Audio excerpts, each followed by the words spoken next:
Que tipo de coisa rouba a tua paz? Fazendo essa pergunta assim, talvez você encontre uma coisa ou outra na tua cabeça. Os boletos, o preço da gasolina. E o preço da gasolina, hein? Escapamento de moto aberto. Mas e se eu perguntasse, você tem algum hábito que rouba a sua paz? Acho que aí fica um pouquinho mais difícil de encontrar a resposta, né? Ou não? E se eu te disser que alguns hábitos sutis podem estar roubando a sua paz sem você nem perceber? É por isso que no vídeo de hoje eu trago 7 hábitos que roubam a sua paz e você nem percebe. Pressa perpétua. Um hábito que pode estar se tornando cada vez mais comum com a aceleração influenciada pela rapidez do mundo digital é a tal da pressa perpétua. Esse é um hábito que muitas vezes passa despercebido, mas basta você olhar com mais atenção para as economias de tempo que você anda fazendo. Pegar mais coisas do que você consegue carregar só para economizar uma viagem dentro de casa, escovar o dente muito rápido, comer muito rápido mesmo sem estar no intervalo de trabalho, andar de carro ou moto moendo muito rápido para economizar 1 minuto de trajeto. O fato é que muita gente tem essa pressa contínua dentro de si e esse costume de sempre querer economizar tempo, mesmo sem precisar economizar tempo de fato, ou mesmo fazendo economias de tempo quase insignificantes em prol de nada. O complicado desse hábito é que ele coloca a gente num senso de urgência perpétuo, sabe? Que pode causar ansiedade e tensão.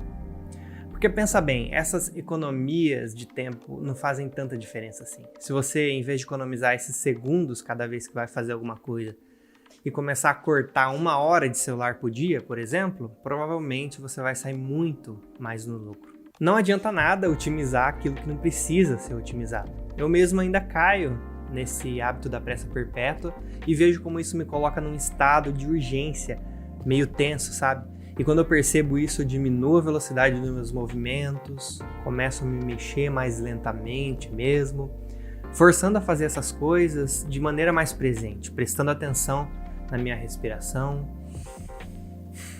cultivando presença em geral, sabe? E isso me ajuda muito a voltar para o centro e fazer as coisas com mais qualidade, fazer economias inteligentes de tempo e energia e evitar essas tensões desnecessárias. E falando em economias inteligentes, eu queria até compartilhar com você uma novidade especial desse mês de novembro. A Insider está fazendo agora o Black November, que é o mês todo com os melhores descontos do ano. E se você comprar peças de qualidade, você só vai precisar se preocupar em comprar roupa na próxima Black Friday. Muitas vezes, quando a gente fala de guarda-roupa minimalista, a gente foca em camisetas, calças, às vezes até sapatos, mas dificilmente dá a devida atenção às cuecas nesse processo. E eu tenho usado as cuecas Comfort da Insider há alguns meses já e eu tenho curtido demais elas. Primeiro porque mesmo ela tendo essa perna maior, elas nunca enrolam na perna da gente, sabe? Além delas serem bem confortáveis, porque elas não são aquelas cuecas que limitam o teu movimento. Outra coisa que eu curto muito é que elas são anti-odor, igual essa camiseta aqui que eu tô usando, que é a Tech T-shirt. Cara, como isso faz diferença, principalmente no final do dia. E olha só, eles já estão com esses descontos no site todo e eu ainda vou te dar um cupom de desconto para você ainda ter mais desconto. Se você usar o cupom Júnior lá na hora de fazer a compra, você ganha ainda mais desconto na compra de roupas duráveis e de qualidade. Entra no site para dar uma olhada clicando ali no link da descrição ou no comentário fixado. E não esquece de usar o cupom Júnior para ganhar ainda mais desconto. Ditadura da produtividade. Eu tive contato com um conceito muito interessante pelo meu amigo Gabi Antunes. Eu até vou deixar um link na descrição de um vídeo que ele fez falando sobre esse assunto no canal dele, para você ver depois que esse vídeo aqui acabar. Esse conceito se chama capitalismo internalizado. Ele seria um misto de sentimentos que se manifestam diariamente nas pessoas, como por exemplo, se sentir culpado por descansar, negligenciar sua própria saúde e bem-estar, achar que seu valor e felicidade estão ligados ao quanto você produz, a ansiedade de sempre estar fazendo alguma coisa e não se sentir merecedor de uma vida tranquila. Basicamente, você sente essa culpa sempre que você percebe que você podia estar produzindo, e aí você não se permite tirar os momentos de descanso que você precisa, ignorando uma parte vital da condição humana, que é o descanso. Aí você passa a inconscientemente se entender como uma máquina de produzir e se cobra como um chefe, sabe? Você se cobra como se fosse a empresa que tem um maquinário que não pode ficar um minuto só parado para não dar prejuízo para essa empresa. E certamente esse hábito causa muita ansiedade e incapacidade de parar e de olhar para dentro, de descansar, porque obviamente você não consegue mais dar espaço para fazer nada. E você provavelmente conhece alguém que diz: eu não consigo ficar parado, sempre tem que estar fazendo alguma coisa. Eu conheço. Se você não conhece, essa pessoa pode ser você. E é por isso que esse é mais um hábito que rouba a sua paz e você nem percebe. Celular matinal. Qual é a primeira coisa que você faz quando você acorda? Depois de abrir os olhos, é claro. De acordo com dados da pesquisa Vozes da Minha Cabeça, um hábito que tem se tornado cada vez mais comum é o de acordar e pegar o celular como a primeira coisa do dia ali mesmo na cama, sabe? E o problema é que muita gente nem percebe os efeitos tão negativos que esse mau hábito pode causar. Deixando as vozes da minha cabeça de lado, a Scientific American explica que logo que você acorda, o seu cérebro está emitindo ondas θ, que são ondas de vibração mais lenta. Esse tipo de onda acontece quando você está acordando ainda, mesmo que você já tenha levantado, mas estando naquele estado extremamente relaxado, sabe? Mais lento. E vamos para a matéria. Durante esse ciclo de despertar, é possível que os indivíduos permaneçam no estado θ por um período prolongado de, digamos, 5 a 15 minutos, o que lhes permitiria ter um fluxo livre de ideias sobre os eventos de ontem e contemplar as atividades do futuro dia. Esse tempo pode ser extremamente produtivo e pode ser um período de atividade mental muito significativa e criativa. Já a Forbes diz o seguinte: quando você acorda e pega seu celular direto e mergulha imediatamente no mundo online, você força o seu cérebro a pular os estágios θ e alfa, esses mais lentos, e ir direto para o estágio beta, que são essas ondas de alta velocidade, para ficar bem acordado, bem alerta.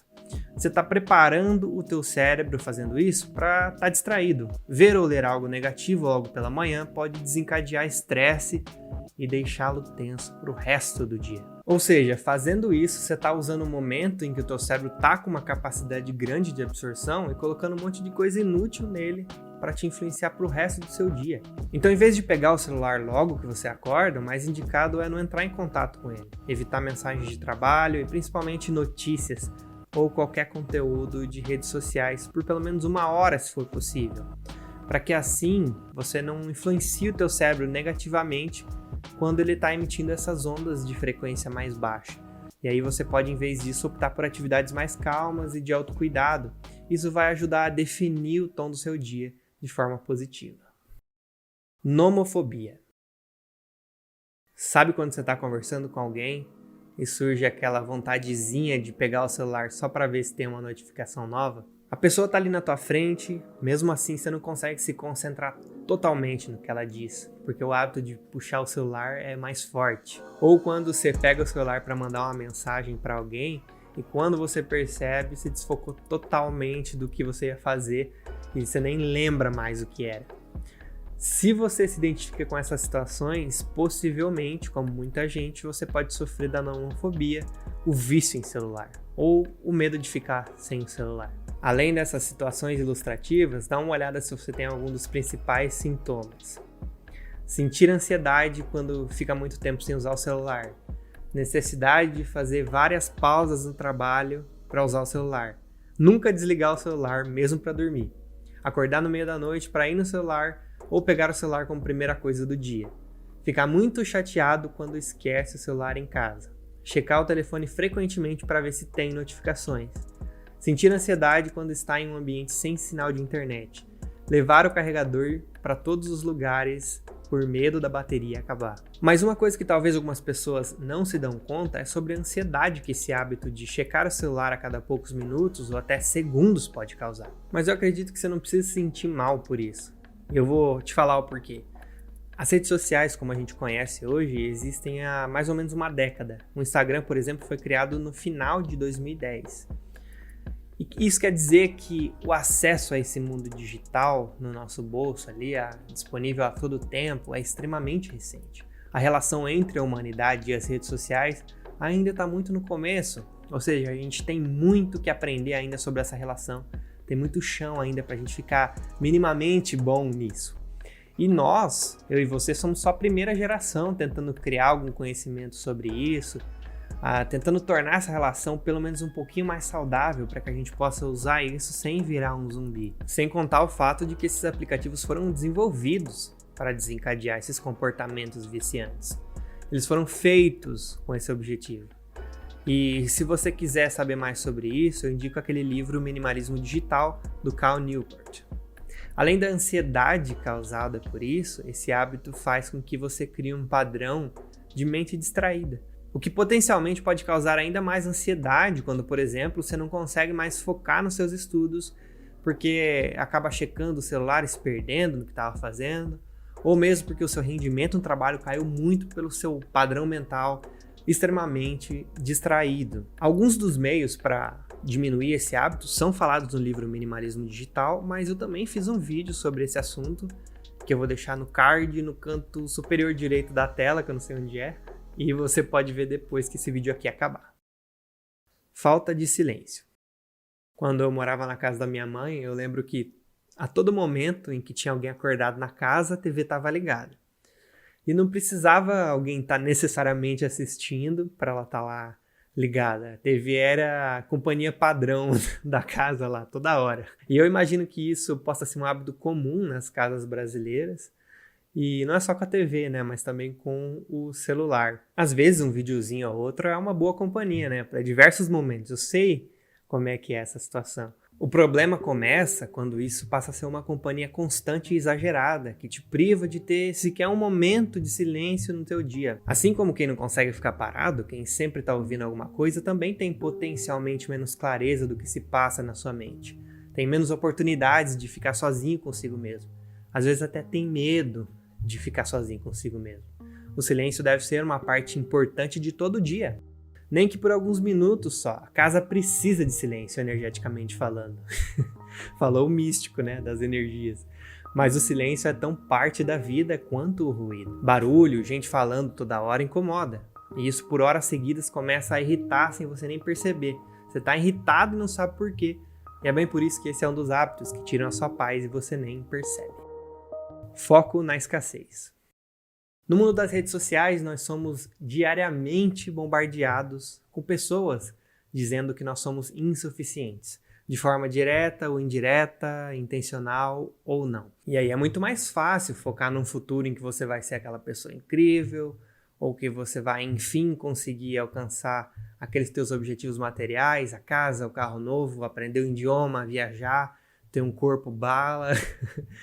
E não que esse tipo de busca não seja saudável, até um ponto. Obviamente que isso ajuda a gente a seguir em frente, a ser uma pessoa melhor. O problema começa a partir do ponto em que o teu foco principal está no que você não tem, na escassez. Quando a gente só consegue enxergar o que a gente não tem, a gente começa a perder aquele senso de apreciação do que a gente já conquistou. Seja uma coisa material ou não. Tudo aquilo que um dia foi um objetivo lindo, maravilhoso, acaba perdendo valor simplesmente porque já foi conquistado, porque você já acostumou com aquilo. Um dia você tem aquele sofazinho pequeno que não dá nem para deitar, hoje você tem um sofá incrível e você enjoou dele, e aí só consegue pensar no sofá gigante que você vai ter no futuro distante, numa casa grande. Esse fenômeno, se não controlado, vai ser eterno. E ele vai se ajustando à medida que os novos objetivos vão sendo cumpridos. Sempre que você conseguir algo novo e o tempo de empolgação passar, isso aí perde o valor e o foco volta para o que você não tem, para aquele sentimento de escassez. E o pior, esse tempo de empolgação vai passar cada vez mais rápido, a cada novo objetivo. E apesar dessa condição ser muito natural ao ser humano, a adaptação hedônica, existe uma espécie de saída possível para regular esse efeito. E ela consiste em estimular o olhar de suficiência de maneira consciente até que ele se torne um hábito. Porque apesar da adaptação hedônica ser sim um processo natural, a lógica de consumo em que a gente está inserido atualmente amplifica demais e acelera a nossa relação com os objetos. E ela faz com que essa relação de desejo, insatisfação, realização, costume, desejo, insatisfação se acelere a ritmos muito novos para a realidade dos seres humanos. Quer dizer, o olhar de suficiência não é uma solução definitiva, mas é um exercício diário para estimular na nossa visão a valorização daquilo que já foi conquistado. Inclusive, eu fiz um vídeo especificamente sobre esse assunto, chamado Minimalismo, como ser feliz com o que você tem, que vai estar ali no card, no canto superior direito e na descrição desse vídeo. Fuga dos problemas. Muitas vezes, fugir de um sentimento ou de um problema é a maneira mais rápida de resolver aquela situação desagradável no menor tempo possível. Resolver entre aspas, né? Não é resolver de verdade. Assim que você sente que aquilo te incomoda, o reflexo é esconder isso. Deixar pra lá um pouquinho, se ocupar com outra coisa. Depois a gente pensa nisso, né? Depois a gente se preocupa. Mas o que muita gente não percebe, ou se percebe, talvez não busca resolver, é que inevitavelmente esse monstrinho que foi ignorado cresce mais a cada vez que você ignora ele. E quanto mais o tempo passa, maior ele vai ficando. Um sentimento ou um problema ignorado é como uma visita insistente, que sempre vai voltar para tocar sua campainha no momento que você menos espera, no momento que você está de pijama, com a casa toda bagunçada. O problema é que a visita volta cada vez mais forte. Uma hora o teu portão, a tua porta não vai ser suficiente para impedir ela de entrar. E aí já é tarde demais. Eu sempre digo, a dor inicial nunca vai ser maior do que a dor escondida no tempo. A variável tempo nessa equação vai aumentar muito o tamanho do problema. E isso acontece geralmente porque essa pessoa prefere a dor da não ação do que a dor da ação. E eu vou explicar para você o que isso significa. Imagina que você acabou de comer e deixa a louça na pia. Você pensa, eu podia lavar esses pratos. Vai ser algo fácil, mas dá aquela preguicinha, aquele sentimento ruim. E você vai e lava, mesmo sentindo esse sentimentinho ruim. Essa é a dor da ação. Mas imagina que você optou por evitar a dor da ação por várias vezes. Os dias se passaram, a pilha de louça foi aumentando. Toda vez que você passa e vê o caos naquela pia, você sente aquela pontadinha. Você tá lá no sofá depois assistindo e lembra dessa louça suja que você evitou tanto. E ela ainda tá mais e mais monstruosa. Aquela culpa bate. Essa é a dor da não ação. O interessante é que a dor da ação é bem mais fácil de quebrar. Se você tiver um pouquinho de força de vontade, você passa por cima dela, lava o prato e fica lá tranquilinho. Já a dor da não ação é uma coisa muito mais sutil. Ela nem sempre parece uma dor, porque afinal você está evitando, você está fugindo, você está fazendo outra coisa mais gostosa. O problema é que a dor da não ação tem o poder de roubar a sua vibe. Você pode estar lá rolando o seu feed de madrugada e de repente você se pega pensando naquela pilha de louça que só deixa seus dias miseráveis. Então prefira a dor da ação, que sempre vai ser menor que a dor da não ação. Lembrando que a Insider vai estar esse mês com desconto em todo o site e você pode usar o cupom JUNIOR para ter ainda mais desconto. E o link está na descrição, no primeiro comentário fixado. Você se identificou com alguns dos hábitos? Você tem algum deles? Se não, me conta nos comentários quais hábitos que eu não citei aqui, mas que roubam a sua paz. Porque de repente a gente pode fazer até um segundo vídeo sobre esse mesmo assunto. Muito obrigado por ter ficado aqui até agora. Até o próximo vídeo. Falou!